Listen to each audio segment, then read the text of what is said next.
Hello students, তোমরা সবাই কেমন আছো? আশা করি তোমরা সবাই অনেক ভালো আছো। ষষ্ঠ শ্রেণীর যারা ছাত্রছাত্রীরা রয়েছো তাদেরকে নতুন ভিডিওতে অনেক স্বাগতম জানাই। এই ভিডিওতে আমি তোমাদের ষষ্ঠ শ্রেণীর অধ্যায় 1.6-এর ঐকিক নিয়ম অধ্যায়ের কোষে দেখি 1.6-এর 5 থেকে 8-এর দাগের অঙ্কগুলি পরপর করে দেখাবো। এর আগের ভিডিওতে আমি তোমাদের 1 থেকে 4-এর দাগের অঙ্কগুলি করে দেখিয়েছিলাম। ভিডিওর লিঙ্ক ডেসক্রিপশন বক্সে দেওয়া থাকবে, তোমরা চাইলে দেখে নিতে পারো। তো চলো তাহলে দেরি না করে আজকের ভিডিওটা শুরু করা যাক। 5 নম্বর অঙ্কটা দেখো কি বলা আছে। 360 বিঘা জমি 20 দিনে চাষ করতে 4টি ট্রাক্টর লাগে। 1800 বিঘা জমি 10 দিনে চাষ করতে হলে কটি ট্রাক্টর লাগবে হিসাব করে দেখি। জমির পরিমাণ,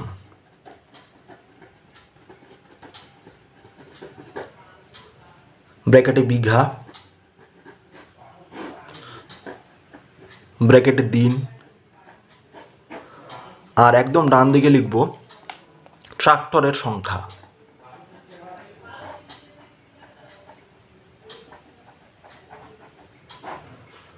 তিনশো 60 বিঘা জমি কয় দিনে? 20 দিনে চাষ করতে হলে কয়টি ট্রাক্টর লাগে? 4টি ট্রাক্টর লাগে। তাহলে 1800 বিঘা জমি কয় দিনে করতে হবে? 10 দিনে। 10 দিনে করতে হলে কয়টি ট্রাক্টর লাগবে এটি হিসাব করতে হবে। যেটি বের করতে হয় সেটা ডান দিকে রাখতে লাগে। তাহলে দেখো আমাদের কি করতে হবে। আমরা এখন ঐকিক নিয়মে এটা সমাধান করব। তাহলে এর আগের দিন তোমাদের নিয়মগুলো বলেছিলাম যে উত্তর বেশি হলে কি করতে হয়? গুণ করতে হয়, উত্তর কম হলে কিন্তু ভাগ করতে হয়। তাহলে 360 বিঘা জমি 20 দিনে চাষ করতে ট্রাক্টর লাগে 4টি। তাহলে প্রথমে 1-এর সাপেক্ষে বের করব। আর সব সময় কি হয়, আগের লাইনের সাপেক্ষে পরের লাইনটা বের করতে হবে। তাহলে 1 বিঘা জমি 20 দিনে চাষ করতে ট্রাক্টর লাগে। তাহলে 360 বিঘা জমি 20 দিনে চাষ করতে লাগতো 4টা ট্রাক্টর। তাহলে কি হচ্ছে, 1 বিঘা জমি 20 দিনে যদি চাষ করতে হয় তাহলে কি হবে? কম ট্রাক্টর লাগবে। তাহলে কম হলে কি হবে? 4, এই 360টা নিচে চলে যাবে, কারণ কম হলে উত্তর কম হলে কি হয়ে যায়? ভাগ হয়ে যায়। এরপরে দেখো 1 বিঘা জমি 1 দিনে চাষ করতে ট্রাক্টর লাগে। তাহলে 1 বিঘা জমি 20 দিনে চাষ করতে কয়টা ট্রাক্টর লাগে? এতটা। তাহলে 1 বিঘা জমি 1 দিনে যদি চাষ করতে হয় তাহলে কি হবে? বেশি ট্রাক্টর লাগবে আগের থেকে। তাহলে উত্তর বেশি হলে কি হয়ে যায়? গুণ হয়ে যায়। তাহলে কোনটা গুণ হয়ে যাবে? এই 20টা দিয়ে গুণ হয়ে যাবে। 20টা উপরে চলে যাবে, নিচে চলে আসবে 360। এইবার দেখো কি বলা আছে, 1800 বিঘা জমি বলা আছে। 1800 বিঘা জমি 1 দিনে চাষ করতে ট্রাক্টর লাগে। তাহলে 4 গুণ 20 ছিল, নিচে 360 আগের লাইনে যেটা দেওয়া ছিল সেটা লিখে নিলাম। এরপরে দেখো কি আছে, 1 বিঘা জমি 1 দিনে চাষ করতে এতটা ট্রাক্টর লাগে। তাহলে 1800 বিঘা জমি যদি 1 দিনে চাষ করতে হয় তাহলে অনেক বেশি ট্রাক্টর লাগবে। তাহলে 1800টা কোথায় চলে যাবে? 1800টা উপরে চলে যাবে। তাহলে সুতরাং শেষের লাইনটা দেখো, আমাদের কি করতে হবে? 1800 বিঘা জমি কত দিনে চাষ করতে হবে? 10 দিনে। তাহলে 1800 বিঘা জমি 10 দিনে চাষ করতে ট্রাক্টর লাগে। তাহলে 1 দিনে চাষ করতে 1800 বিঘা জমি চাষ করতে 1 দিনে লাগে কত ট্রাক্টর? এত। তাহলে 10 দিনে করতে হলে কি হবে? আগের থেকে কম লাগবে। তাহলে কম হলে 10টা কোথায় চলে যাবে? আমাদের নিচে চলে যাবে। উত্তর কম হলে কি হয়ে যায়? ভাগ হয়ে যায়। তার মানে নিচে ভাগ হয়ে যাবে, 10 নিচে চলে গেল। তাহলে এবার কাটাকুটি করব। তাহলে 0 0 কেটে গেল, 0 0 কেটে গেল। 36কে 18 দিয়ে ভাগ করলে কত হয়ে যাবে? 2। তাহলে 2, 4কে 2 দিয়ে ভাগ করলে হয়ে যাবে 2। তাহলে কত হয়ে গেল? 20 দুগুণ 40। তাহলে কয়টি ট্রাক্টর লাগবে? 40টি। তাহলে এটাই হয়ে যাবে উত্তর। তাহলে কি লিখব? সুতরাং 1800 বিঘা জমি 10 দিনে চাষ করতে হলে ট্রাক্টর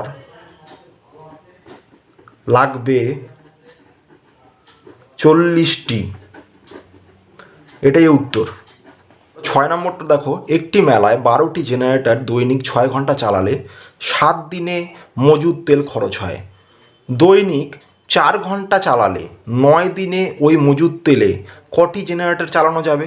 তাহলে জেনারেটরের সংখ্যাটা একদম ডান দিকে থাকবে। তাহলে সময় দুটো আছে, প্রথমটা হচ্ছে আমাদের ঘন্টা, পরেরটা কি সময় ব্র্যাকেটে দিন, আর কি আছে দেখো শেষে আছে কি জেনারেটর, জেনারেটরের সংখ্যা। তাহলে দেখো প্রথমে কি বলা আছে, 6 ঘন্টা চালালে 7 দিনে 12টি জেনারেটর লাগে। 4 ঘন্টা চালালে 9 দিনে কয়টি জেনারেটর লাগবে? 6 ঘন্টা চালালে 7 দিনে লাগে 12টি জেনারেটর। তাহলে এবার আমরা একের সাপেক্ষে বের করব, ঐকিক নিয়ম যেহেতু। তাহলে 1 ঘন্টা চালালে 7 দিনে লাগে, আমাদের কি করতে হবে, উত্তর বেশি হলে গুণ হয়ে যায়, উত্তর কম হলে আমাদের ভাগ হয়ে যায়। এখানে কি করব দেখো, 6 ঘন্টা 7 দিন চালালে 12টি জেনারেটর লাগে। তাহলে 1 ঘন্টা 7 দিন চালালে বেশি জেনারেটর লাগবে। কী হবে, বেশি জেনারেটর হলে কি হয়ে যাবে, এই যে দেখছো 12, 12-র সাথে 6 কিন্তু গুণ হয়ে যাবে। তাহলে উত্তর বেশি হলে গুণ হয়ে যায়। এইবার দেখো 1 ঘন্টা চালালে 1 দিনে লাগে, তাহলে 7 দিনে লাগে এতটি জেনারেটর। তাহলে 1 দিনে কি লাগবে, এর থেকে বেশি লাগবে আরও। তাহলে বেশি হলে আমাদের কি হয়ে যাবে, এটা গুণ হয়ে যাবে, বেশি হলে আমাদের গুণ হয়ে যায়, এই 7 দিয়ে গুণ হয়ে গেল। তাহলে 4 ঘন্টা চালালে 1 দিনে, তাহলে 1 ঘন্টা চালালে 1 দিনে এতটি জেনারেটর লাগে। এবার পরের লাইনটা আগের লাইনের সাপেক্ষে বের করতে হবে। তাহলে 4 ঘন্টা চালালে 1 দিনে কি হবে, কম জেনারেটর লাগবে। তাহলে কম হলে, উত্তর কম হলে কি হয়ে যাবে, ভাগ হয়ে যাবে। তাহলে এই 4টা কোথায় চলে যাবে, নিচে চলে যাবে। 4 ঘন্টা চালালে কয় দিনে বলেছে, 9 দিনে কয়টি জেনারেটর লাগবে দেখি। তাহলে সমান সমান 6 গুণ 12 গুণ 7, আগের লাইনে যেটা দেওয়া ছিল সেটা লিখে নিলাম, নিচে 4 ছিল। তাহলে 4 ঘন্টা চালালে 1 দিনে লাগে এতটি জেনারেটর। তাহলে 4 ঘন্টা চালালে 9 দিনে, তাহলে 1 দিনে এতগুলি লাগলে 9 দিনে কী হবে, আরও কম জেনারেটর লাগবে। তাহলে উত্তর কম হলে কী হয়ে যাবে, ভাগ হয়ে যাবে। তাহলে ভাগ হলে 9টা কোথায় চলে যাবে, নিচে। তাহলে এবার দেখো কাটাকুটি করব, 6 আর 9-কে 3 দিয়ে কাটি, 3 দুগুণ 6, 3 ত্রিকা 9, আমাদের 3 এখানে কত হয়ে যাচ্ছে, 3 4 12, তাহলে 4 4 কেটে গেল, 7 দুগুণ কত হয়ে যাচ্ছে 14, তাহলে 14টি। সুতরাং 4 ঘন্টা চালালে 9 দিনে 14টি জেনারেটরের প্রয়োজন হবে, এটাই হয়ে গেল উত্তর। আচ্ছা এবারে দেখো 7 নম্বরটা, 15টি ভ্যান 40 মিনিটে 75 কুইন্টাল সবজি টানতে পারে, 20টি ভ্যান 100 কুইন্টাল সবজি টানতে কত সময় নেবে হিসাব করি। তাহলে সময়টা বের করতে হবে, সময় কোন দিকে থাকবে, তাহলে ডান দিকে থাকবে একদম। তাহলে প্রথমে কি লিখব, ভ্যানের সংখ্যা,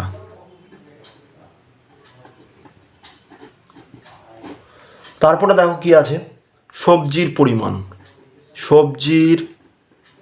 পরিমাণ কুইন্টাল, আর একদম ডান দিকে কি লিখব, সময়, ব্র্যাকেটে এটা কি কিসে দেওয়া ছিল, মিনিটে দেওয়া ছিল, তাহলে ব্র্যাকেটে কি লিখব, সময় লিখে মিনিট। 15টি ভ্যান 75 কুইন্টাল সবজি কত মিনিটে টানতে পারে, 40 মিনিটে। তাহলে আমাদের কি বলেছে, 20টি ভ্যান কত কুইন্টাল সবজি, 100 কুইন্টাল সবজি টানতে কত সময় নেবে, এটা বের করতে হবে।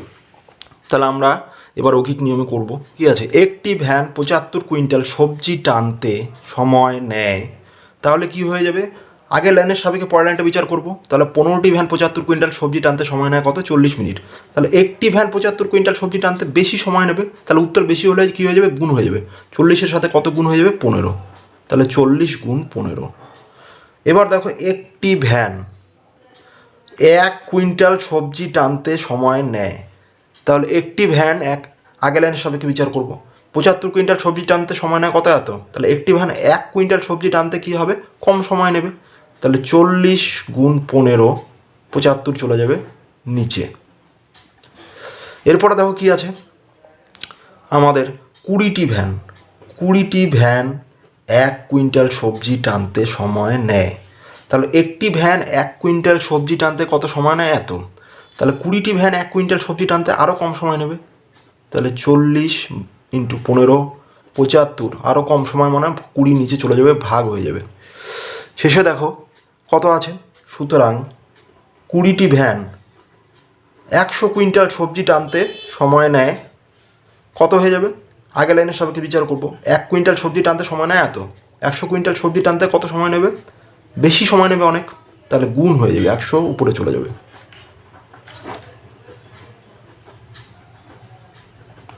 তাহলে দেখো এইখানে 75কে 15 দিয়ে ভাগ করলে 5 15 75, তাহলে কী হয়েছে, 5 20 100, 20 20 কেটে গেল, তাহলে আমাদের কত হয়ে যাচ্ছে 40, তাহলে 40 মিনিট। সুতরাং 20টি ভ্যান 100 কুইন্টাল সবজি টানতে 40 মিনিট সময় নেবে, এটাই হয়ে যাবে উত্তর। আচ্ছা, এবারে একেবারে শেষ অঙ্কটা 8 নম্বর অঙ্কটা দেখো। হস্টেলে 20 জন ছাত্রের 30 দিনের জন্য 150 কিলোগ্রাম আটা মজুত রাখা আছে, কিন্তু 30 কিগ্রা আটা নষ্ট হয়ে গেছে ও 5 জন ছাত্র বাড়ি চলে গেছে। বাকি আটায় অবশিষ্ট ছাত্রের কতদিন চলবে হিসাব করি। তাহলে প্রথমে 20 জন ছাত্রের 30 দিনের জন্য 150 কিলোগ্রাম আটা মজুত রাখা ছিল, কিন্তু তার থেকে কত কিলোগ্রাম নষ্ট হয়ে গেল, 30 কিলোগ্রাম, এবং কতজন চলে গেল, 5 জন চলে গেল, মানে এগুলো বাদ হয়ে যাবে। তাহলে বাঁ দিকে লিখব কি, ছাত্রের সংখ্যা,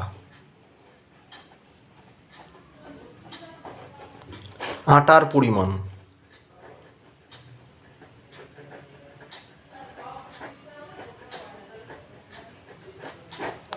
ব্র্যাকেটে কিগ্রা লিখে দিলাম। তাহলে কি হচ্ছে, প্রথমে কি বলা ছিল, 20 জন ছাত্রের 150 কিলোগ্রাম আটায় কতদিন চলে, 30 দিন।